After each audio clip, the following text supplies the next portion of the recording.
At the start of the 2022-23 NBA season, the Boston Celtics found themselves reeling from the year-long suspension of their head coach, Ime Udoka, waiting for their starting center Robert Williams III to return from surgery, and facing a regular season without newly signed veteran forward Danilo Gallinari. Fast forward a little over a month, and somehow the Celtics are not only thriving, but in the pole position as the NBA's top team in terms of record. Driven by a historic offense put together by Mazzulla's coaching staff and the players, Boston is now feared around the league and looking every bit the contender some worried they might not be at the start of the season. The Boston Celtics, 19-5, have won 15 of their last 17 games and hold the best record in the NBA, despite a tumultuous offseason that included a rumored blockbuster trade for Brooklyn Nets star Kevin Durant and the suspension of head coach Udoka, and the Celtics have been as good as ever on the court. The Boston Celtics are once again a great basketball team, a really great basketball team, and the same squad that was blowing leads and no-showing against the worst teams in the league over the opening months of last season have gone on an absolute tear since the season started. Most Boston fans were convinced weeks ago that this flip-flop was pretty legit. So, what has fueled this 2022 turnaround? The Celtics, who have won 8 of their last 10 to improve their record to a league-best 19-5, still have a middle-of-the-pack, bend-but-don't-break defense under Joe Mazzulla and their interim coach. Their defensive rating ranked 14th in the league, but over their past 8 games, the Celtics have produced a top 10 defense, a sign of growth as they lean into Mazzulla's up-tempo style while compensating for the injury absence of Robert Williams III, their starting center. And it will presumably improve even later this season, after Williams underwent arthroscopic surgery on his left knee in late September. The team said he would resume basketball activities in 8 to 12 weeks. There are no certainties about his health, of course, but even if Williams were to return at less than full strength, his mere presence around the rim would help. Last season, he was named to the NBA's all-defensive second team. In his absence, Smart, who is only 6'3", has spent more time guarding opposing centers than he would prefer.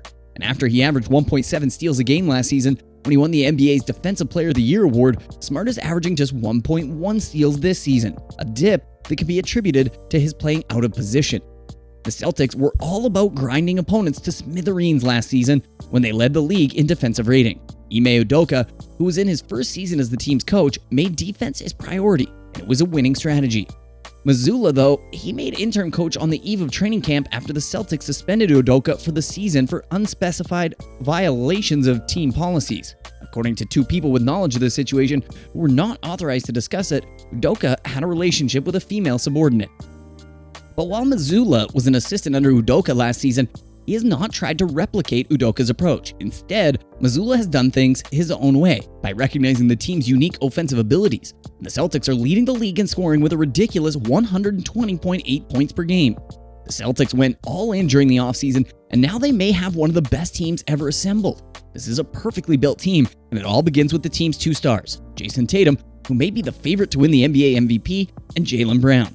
Then you have Marcus Smart, Malcolm Brogdon, and Al Horford, 3 all-star talents that have embraced roles that not every big-name player would, and that's basically Boston's cheat code. And all this without the best defensive big in the NBA, Robert Time Lord Williams. And this is not to say that the Celtics ought to trade Time Lord or anything like that, but the question of just how good Boston can get with the best record in the league already in hand. On top of all of that, the Celtics have a strong supporting cast that doesn't get enough credit for how good they've been this season, led by Derek White and Grant Williams. Once again, the Celtics have the best record, best offensive rating in the league, and the best overall net rating. Their defense has suffered a bit, but the return of Williams should rectify that. And when you're scoring that efficiently on offense at a historic pace, it may not even end up mattering much. Still, a full healthy Celtics team could be quite the force in the playoffs. They've shown that they can beat teams in a variety of ways.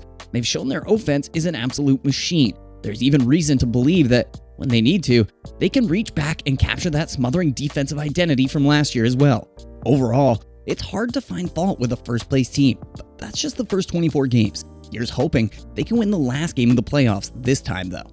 And it also is worth noting that as a part of Boston's offseason trade for Malcolm Brogdon, the Celtics gave up Daniel Tice, a defensive-minded center. The trade, of course, was worth it. Brogdon, a point guard, has been terrific coming off the bench, and Tice has yet to play for the Pacers this season because of an injured knee. The Boston Celtics went all in during an offseason in which it wasn't really necessary, and it has paid off big time. They acquired Malcolm Brogdon and Danilo Gallinari, and they could have easily just run it back after making it to the NBA Finals, but decided not to be complacent, and Stevens played a big role in that thinking. He knew the team was close, but also agreed that one or two moves could help the team get over the hump. Adding Brogdon and Gallinari fit that thinking exactly. Even though Gallinari is out for the season due to an unfortunate injury, the addition of Brogdon has made all the difference for a team that lacked depth at times during their postseason run. The Celtics have managed to keep going despite missing Brogdon's nearly 14 points per game. The reason for that has been Peyton Pritchard and his energized play off the bench. Over the last month of play, the third-year guard is averaging 38.7% from three. During his 3-year career in Boston, Fast PP has always proven to be a serviceable NBA player. His three-point shooting off the bench has been consistent at 40% for his career.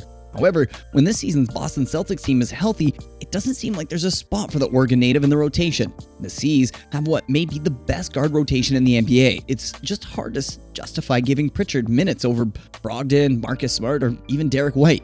But that's a good problem to have.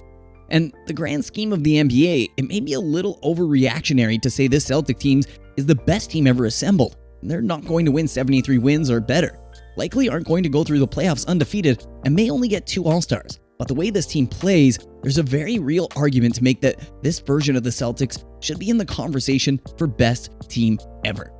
Are the Boston Celtics the best team in the NBA right now? Well, records can of course at times be deceiving. There's little reason to doubt the strength of the Celtics' start to the 2022-23 season, as the team is driven by a historically efficient offense. Mix in a little bit of trouble for their peers and a massive winning streak for Boston, and you have a compelling case that the Celtics are the top team in the league. Watching the Celtics play, it's been very clear that there may not be another team in recent history, save for the 2014 San Antonio Spurs, that play with more synergy. And the scary part is that the Celtics are just getting started. The core of this team, Tatum, Brown, and Williams, are all under the age of 26. And this could be just the start of the NBA's next great dynasty. But there is still plenty of season to go and many opponents to play and possible injuries to be had. Will the Celtics' early success be sustainable? And how will reintegrating a Defensive Player of the Year level candidate in the form of Robert Williams III affect how Boston plays?